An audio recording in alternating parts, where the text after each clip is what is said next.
Good morning, everyone. Good morning, Good morning. Savita. Good Good morning, morning, Hannah. Good morning, Lousin. Lucy. Good morning, Hi, good good afternoon, good morning. evening. Yeah, good evening, ladies. Good evening from Dubai. Hello to everybody. Yeah. Well, thank you for joining us. Please leave in the comments where you're from so that we can know more about you. So, today we're going to talk about an interesting subject, which is self negotiation. We all know that life is all about negotiation, especially the ones that come from inside. We need to negotiate to overcome our limitations. We need to negotiate to be the person we would like to be. We need to negotiate to get better results and hit our goals. We need to negotiate every day to be the person we would like to become. So today we have an amazing Lousin, a professional, an expert in negotiation, an inspirational speaker also. She's, by the way, Lousin, I love everything you share on LinkedIn. Ah, It's thank it you, re- Hannah. it reflects a lot of resilience, a lot of depth in what you say, and it reflects also your experience in negotiation. So today, I will let Lucine introduce herself. We would love to know more about you, about the person, Lucine, before talking about negotiation. We would love to know, how did you get there? How did you get into this path of negotiation? Sure.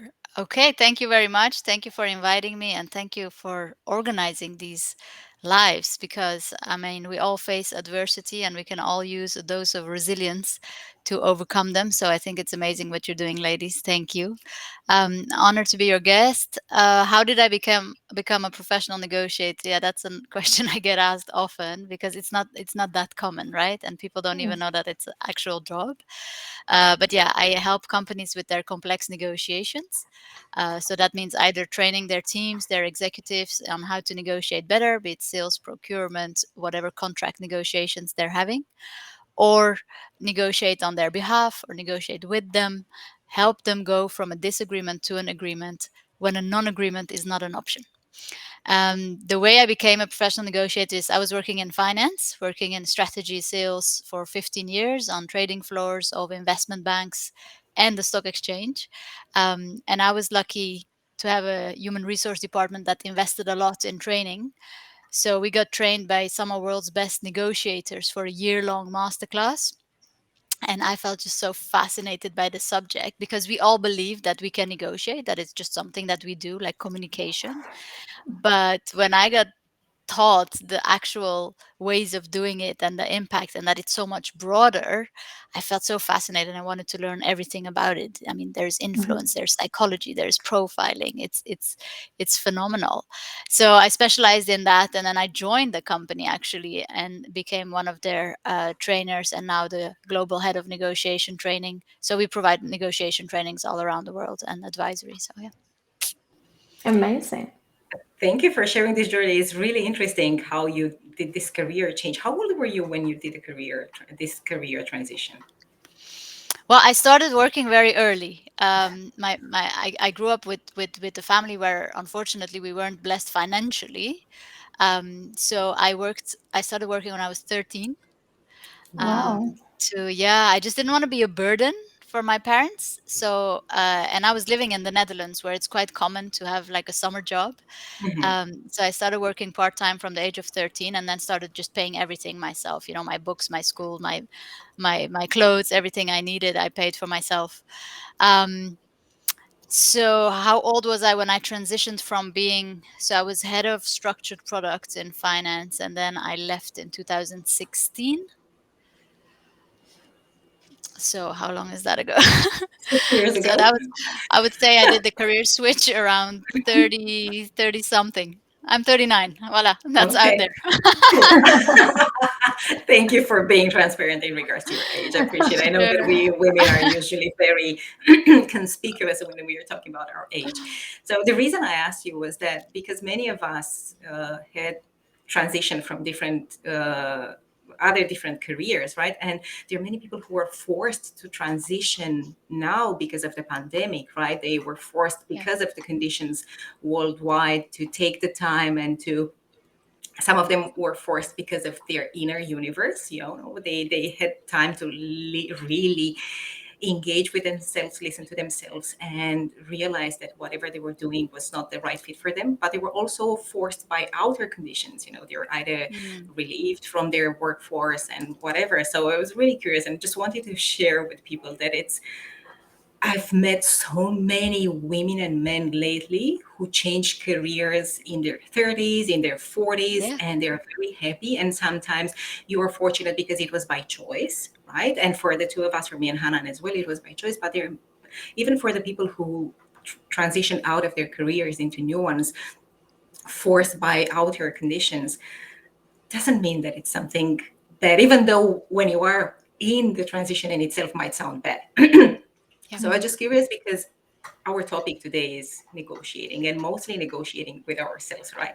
How would you advise our listeners who are going through difficult transitions, either career changes or personal changes, to mitigate their, to negotiate with themselves? Because I know you Mm. also have a personal story that is help that keeps you in a constant conversation with yourself, despite the outer and career professional success. The Yes. woman Lousin has a personal story that it's very touching, and just wanting to understand from you, how do you negotiate with yourself in the circumstances of your life, and how would you advise people to negotiate with themselves when they're going through hard times and transitions that are difficult to digest sometimes? Yeah. Well, that is a wonderful question. And the whole concept of negotiations with yourself actually started when I had that adversity in life. So maybe I would just share it and then we can build around it. So I was having this successful career, on paper, everything that I wanted, a good job, a good salary, etc., and thinking I was on top of the world. But I felt really um, I wasn't at my place, so I went through a burnout several years ago, and then I even went through a depression. And there were moments that I was doing the job that looked so successful, but just not feeling happy and fulfilled. And I know I didn't belong there. But when we are comfortable, that is a very dangerous situation because often people don't change because they're comfortable. The salary is good enough, the title, the Mm. whatever it is that a job gives us is so good or comfortable that we don't listen to that inner voice that is telling us, you don't belong here, this is not what you want, this job is what you really wanted. Remember what you wanted to do when you were young? And that voice, if you don't listen to it, is going to start screaming, and it's going to start screaming with either a physical disease or things that just don't work out because it's trying to push us towards our life journey and our life mission and our purpose. I really believe that whatever happens is happening for us to push us in the direction where we kind of belong. But anyway, I was stubborn enough not to listen to that voice for many, many years until until there came a point in my career where it was just I couldn't stay anymore. All the signs were there, I had to leave. And I was lucky that the company was laying off many people with the voluntary plan. You just had to raise your hand, become a volunteer, and you got a package of money and training so you could go and do something else.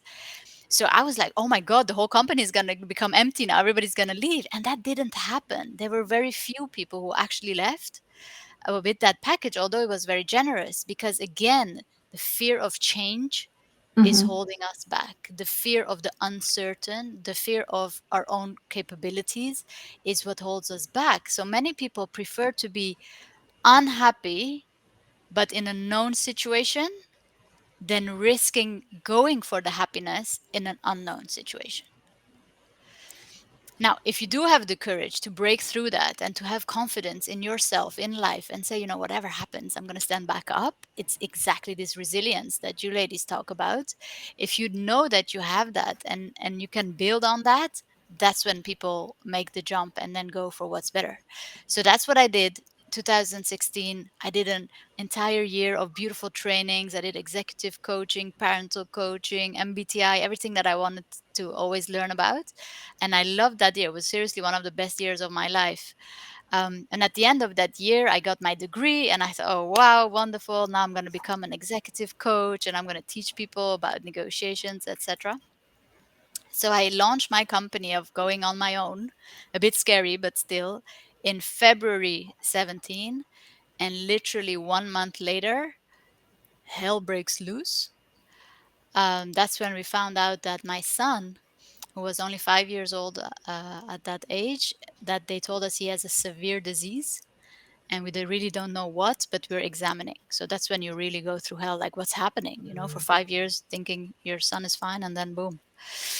And then 3 months later, and many, many doctor visits, we found out the diagnosis, which is Duchenne muscular dystrophy. And that is a disease that breaks down his muscles slowly but surely. And unfortunately, there's no cure, and it's 100% fatal. So he's going to die from this. We don't know when, but the average life expectancy is about 25. And it's getting worse and worse. So, he can't walk anymore. He's in a wheelchair. By next year, he might not be able to eat alone anymore. It's progressive and getting worse and worse. He's losing his muscle functions until the heart being the last one. So that is what happened. And then all of a sudden, boom, your whole world shifts, right? Like everything you think you knew doesn't exist anymore. It's like the ground under you gets ripped off, and you're like, wow, what's happening now? And how am I gonna face this? And how am I gonna live with this? And that is when the negotiation starts. I remember negotiating with God, even, like, of course, we all have the same questions when adversity hits. Why me? Why this Yeah. disease?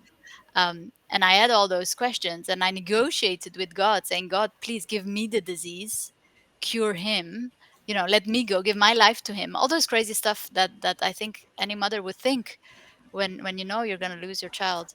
So I had all these negotiations, and then at one point I realized I was negotiating, and then I thought, wait, if I can negotiate with God, I can also negotiate with myself. And since I'm on both ends of the negotiation, I get to decide what the outcome is. And whether I want to make it a pity job of, oh, why me? Poor me, or say, okay, there's a reason for this. I don't know what it is. So then let me fill it in what the reason is. And maybe it was to wake us up. Maybe it was to enjoy life more. Maybe it was to appreciate life more. And that's why we lived in Paris by then. And that's why we decided, you know what? If we have to live with this, might as well make life the best possible that we can for our child. So that's why we decided to go to Dubai and just start over and give him a fantastic life. So here we are. Wow, amazing. I'm so sorry that you have to go through all that. And thank you for sharing this story of great resilience. I can relate to that. In fact, I've heard a lot of stories of resilience, and some people they may face difficulties for a few weeks, for a few months, and for even few years. And what is really challenging, and maybe in your case, in my case, because that was my story is a little bit different. But I lost my eye at the age of 9 years old, and all these years I had to overcome also other hurdles. So I have a question, and this is something also that I had to go through, because here is being comfortable in the uncomfortable. Yeah, beautifully Because said. you see, how can you become comfortable in the uncomfortable? Like, Mm, because you see, your story of resilience today, it's not about one shot. Okay, I'm gonna handle it and it's over. Or in few months, it's over.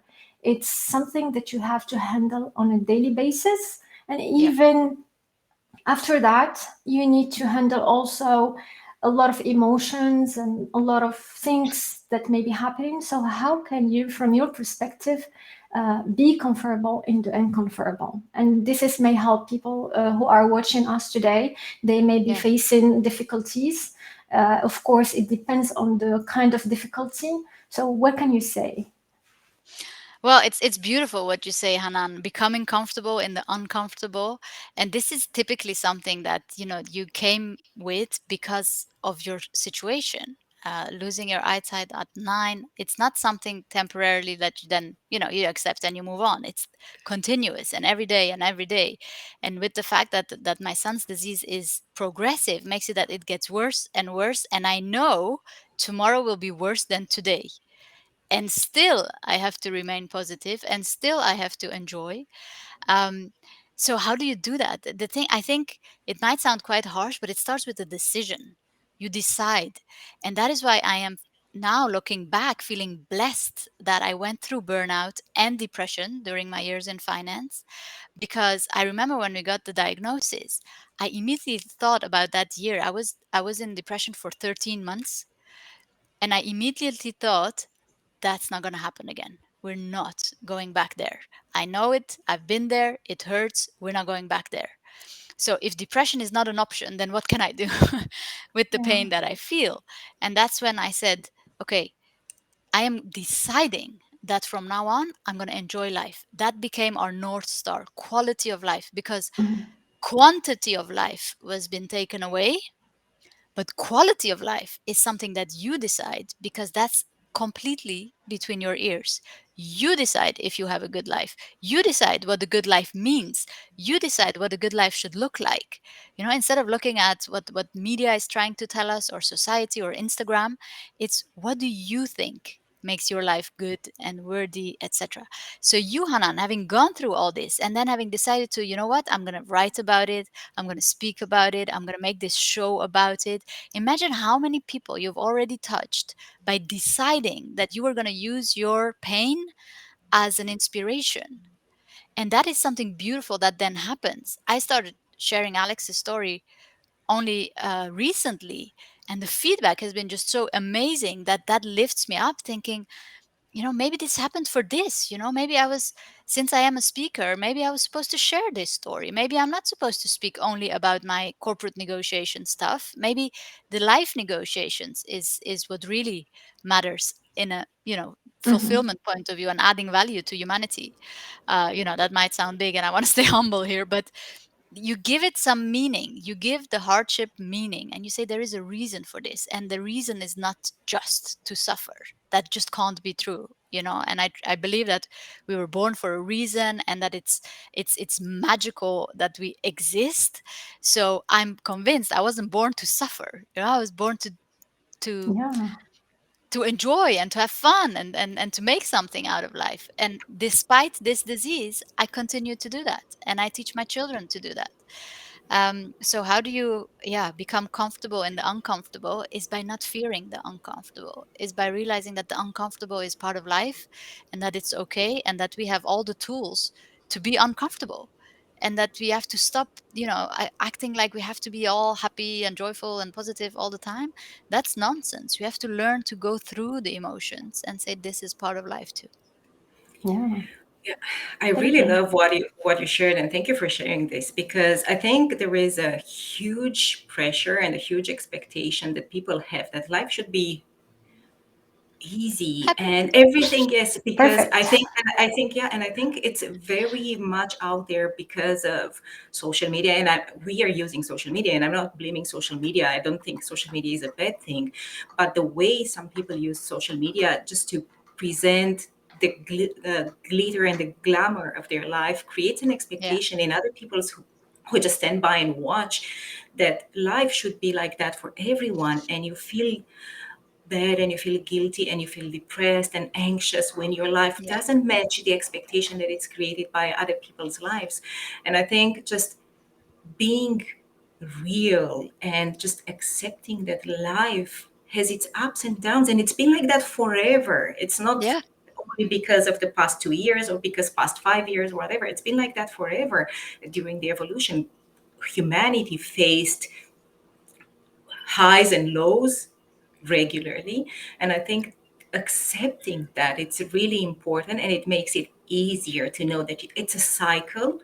Sometimes bad cycles might last longer, but as you said, we all have the tools to go through that as long as we accept. In you call it a decision, I call it a choice. As long as you choose to move on and to Yeah. focus on the positive in your life, which I think is a very strong skill and important skill in building resilience. Finding the positive, finding, as you said, the meaning about whatever you're going through, a positive meaning. Because I also believe, like you, that I was not brought here just to pay my bills, eat, sleep, and then suffer, and then go 6 feet Yeah. under. I don't believe in that. Also, I do believe that we were all brought here for a reason.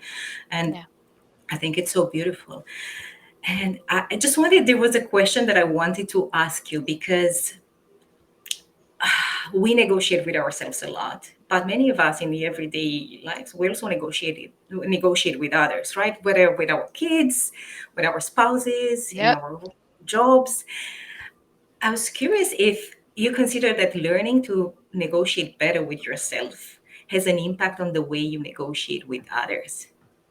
Oh, yes, definitely. And the other way is true too. When you become a better negotiator and you learn what it takes to be a good negotiator. I always say the reason why I'm so passionate about my job of teaching people is I come in and I say, I'm not going to teach you how to negotiate better. I'm sure you know how to negotiate. I want to inspire you to become a better negotiator. I'm going to work on the person so that you incarnate all those skills and you become a better negotiator. Why?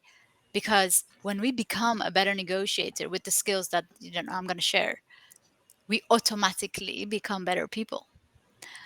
Now, when we want to be a good negotiator, we have to have certain basic skills that if you don't have it, you simply can't be a good negotiator. So if you want to be a good negotiator, ethical negotiator, the one that really has one goal, and that is to come to an agreement in a disagreement when there is conflict, then you have to be able to, one, remain calm, under circumstance, because most people don't like conflict. Conflict is stressful, conflict is annoying, conflict is Mhm. painful. Yeah. So how do you remain calm and how do you stay focused? That is super important. And in order to remain calm, you need to know yourself. You need to know what triggers me, what gets me angry, how do I respond to stress, what are my values, what matters to me, how can Mhm. somebody really piss me off. And when you know those things, that's when you can work on the superpower of remaining calm under any circumstance. Now, when you do that, and you're going to have less, snapping out against people, boom, you become a better negotiator, you become a better person. And then another skill, listening. Listening. The golden silence, silence is golden, they say, because you listen and you hear. When you're doing it actively and passionately, you understand what is being said and what is being meant. How is it being said? What does somebody really mean? What matters to them? What, moves this person? And then how can I connect to them? So active listening is such a beautiful skill that unfortunately the majority of people don't have. So if you develop that, you really stand out because we can all remember somebody in our lives that made an impact on us, and if you think about it, it was often because they listened. They saw you, they heard you. There's something with listening skills that is there. And then if you think about the whole aspect of empathy, for example, wanting to understand what matters to somebody else, which again, then you demonstrate through actively listening and being present. And the whole aspect of agility, you need to be super agile if you want to be a good negotiator. Resilience. So all those skills that you need to be a good negotiator, do you see how you then automatically become a better person? If you listen better, if you connect to people, if you bond, Mhm. if you want to come to an agreement, if you use, kindness and collaboration. Imagine what a better place the world would be if everybody would do that, if everybody would develop those skills. So, the same way you become a better negotiator with others, you become a better negotiator with yourself, because once you know how to listen, you can sit down when you're facing adversity and say, what does this do to me? And then listen internally. What is it that I'm feeling? What matters to me? What is happening right now that is creating this pain? And what do I decide or choose, as you beautifully say, to do with it? Right?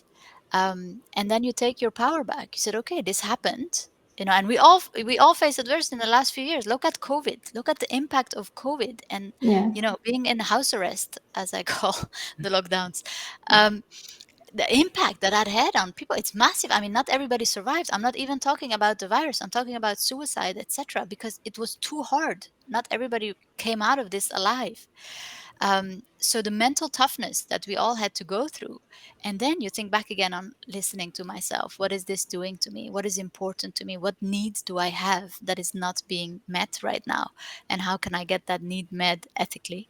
um, all those things, it's negotiation skills. So I'm really passionate by teaching people how to negotiate better. I'm saying you negotiate better with yourself as well, and then you make better decisions, and then automatically you become a better spouse, you become a better parent, you become a better friend and professional, of course. Yeah. Well, let's listen more to ourselves in order to improve our active Definitely. listening, and let's grow also more, develop more empathy toward the self, to empathize with others. So I would like to ask you a last question about your lessons that you learned that made you a resilient person based on your story of resilience, what happened to your son. This is a subject very dear to me because I do a lot of modelization and I read a lot of stories of resilience. And not only because I wanted to develop expertise in this field, but because I wanted to help myself first grow resilient, because it's a lifelong process for someone, as I said, who has to handle adversity for the rest of his life or her life. It's Yeah. not. It's not just one event and 1 month and it's over. It's on a daily basis. So Mm. what will be? I mean, I'm sure that the people who are listening to us would benefit from this. So what's the Yeah, I see the lessons? beautiful comments. Thank you everybody for everything you're writing. Yeah, It's thank beautiful. you. Yeah. So what would be um, the lessons that you learned from your story? Because I know that differ from one person to another. So what about you? yeah. Well, it's an interesting question. I haven't necessarily thought about it. But hearing you say, we often see people that are very resilient and then we have this respect, right? Like, wow, how do they do it? And I've often heard from people, how do you do it? I would be never be able to, continue to smile if my son is sick. I would never be able to continue be happy. And here I am to say, yes, you would. It's just because we haven't been faced a certain adversity that we think we can't handle it. But humanity, people, we are so resilient naturally. I think everybody is born resilient. We just don't believe that about ourselves. And then when we face adversity, and we have to, I mean, I have to be strong. It's not that I decided, oh, I'm going to be strong. I have to be strong. We all know a woman is such an important pillar in a family. If I fall in depression, everybody's like a domino is going to follow. I don't have a choice. I have to be strong. I have to be strong for my family. And then you realize, you look back and you say, wow, I've been strong in that event. I've been strong in that event. That happened. That knocked me down and I got back up. That happened. I got back up. And then you have proof. And then you're like, oh, I'm a resilient person. So that gives you strength for future things that will happen. And so we have to actively look at our lives and say, look at all the shit you already went through and you're still standing and you're still going strong. So that deserves credit and that is proof for yourself that you are resilient. For example, before having my son's diagnosis, the story that I used in my head was I gave birth to my child, to my daughter, without painkillers, without epidural and stuff. And I was so proud of that because that was by choice. Like, I want to do this naturally. And then I I did. did that, by the way, too. Me Yeah, too. bro. Yeah, look at this. Three women giving birth without painkillers. To gentlemen in the audience, it's just Mission Impossible. So yeah, this is amazing. But then it gives you strength, doesn't it, for the rest of your life? You think back, because now when I have a dentist appointment or something, anything, and somebody's hurting me, I'm like, hey, I gave birth Eh? without epidural. I can handle anything. So Physical true. pain. So we have to actively, like, write down, this is what we did, this is what we did. Jamie, well done. In the Exactly. audience says me too. Yeah. So we need to write it down, like look back on your own life and all the things you went through and that you thought was difficult in that moment, yet you overcome. And that is proof of showing we're all resilient. And we don't have to look at people going through adversity with a smile and say, oh, they're so inspiring. You are inspiring. You went through a lot of things and you can go through a lot of things. And if life decides to test you one day, you will be able to get back up, because again, it's a decision, it's a choice, and we all have the tools that it takes. And of course, it has nothing to do with denying it or downplaying it or saying it's not that bad. It's not that at all. It's accepting what is, accepting what you can't change, go all in on what you can influence, and also use, one of the lessons I learned is this element of freedom. When this happened, it's like everything you know about life gets shifted. Like, huh? Nothing is what it seemed anymore. Like, what do Mhm. you mean my son is gonna die before me? It's just not natural. That's not the way life's supposed to be. So then everything else becomes also like, huh? Is that true? Is that real? Is that how it's supposed to be?